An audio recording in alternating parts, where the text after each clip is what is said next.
What's going on, people? It's me, D, back here for another reaction. Palace 1, Villa 2. And before I get into the game and about the Palace side of things, I just want to say a quick shout out to Villa because they deserved it. They deserved the win. They were set up properly in this game and, they were the favourites. It was not even a 2-1 result, to be fair. It could have easily been 3 or 4-0. I don't know how it was only 2-1.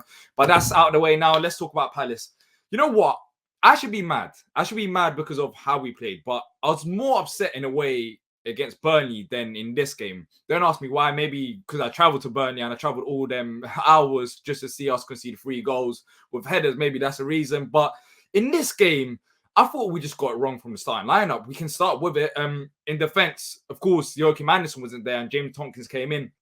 But for the people that's been saying Joachim Andersen maybe should get dropped, hopefully in this game, you understand the reason why Joachim Andersen is massive and why we need to desperately improve depth in centre-half options. The options that we got right now with James Tompkins and Martin Kelly, they are not suited to the style of play. They might be good defenders, but playing out from the back today, James Tompkins, I don't think he had a particularly bad game. I don't think he was one of the reasons why we lost. But he cannot do what Joachim Andersen can do. Mark Guehi and Joachim Andersen suit each other so well because Mark Guehi can dribble with the ball. Joachim Andersen can ping them balls over the top.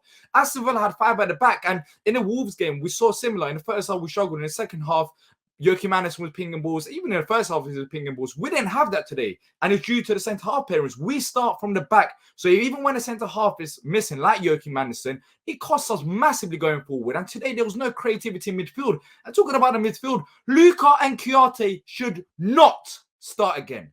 That should not happen again. I've said it before the game.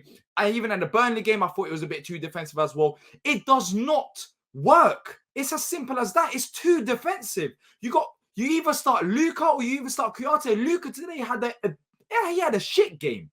Not even abysmal. I'm not going to even hold myself back. He had a shit game today. And it's upsetting because Luka used to be our star player, but he was not at it. And I just knew from the start that it was not going to work. There's no creativity in that midfield. You're asking an awful lot for Conor Gallagher to get the ball and do them stuff. And in a way, I've been thinking about it.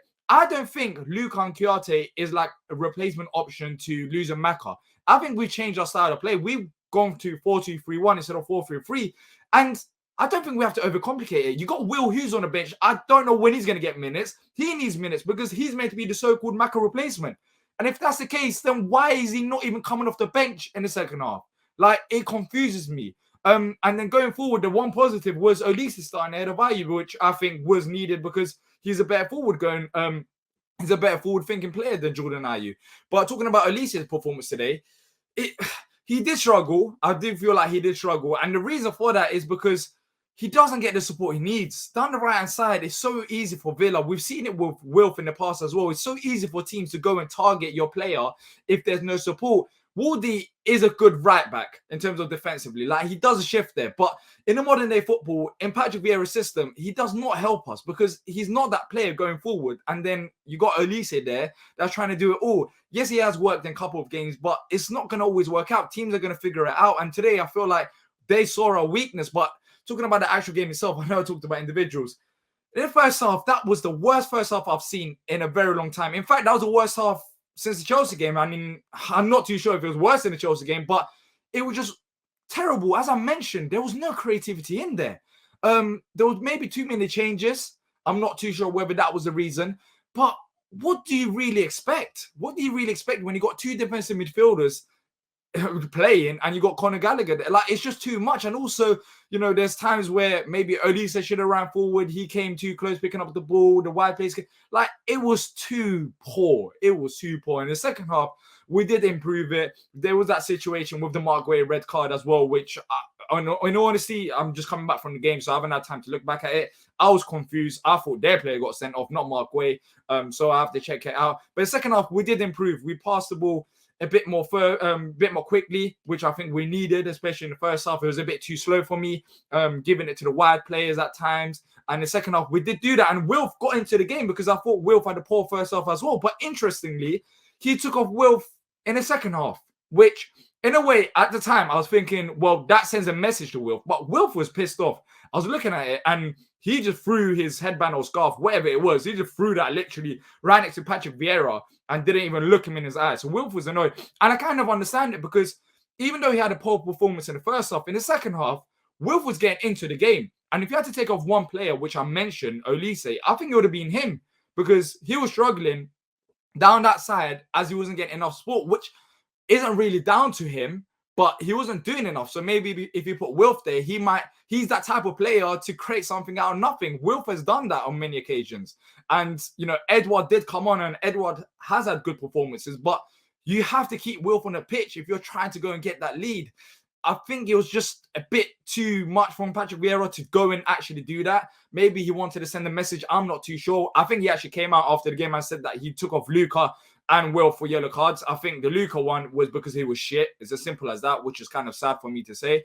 But the Wilf one, I wasn't too sure. Like, it didn't really make any sense for me. But today, we didn't deserve anything out of the game. It's simple as that. We just, from defense, once again, set piece goals. Surprise, surprise.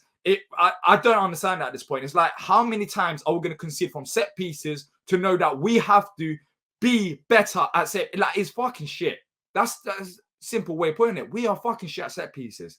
And it's happened once again. And looking back at the replay, it's like the guy had all the time in the world to go and hit it. Like, didn't we learn from the Burnley game?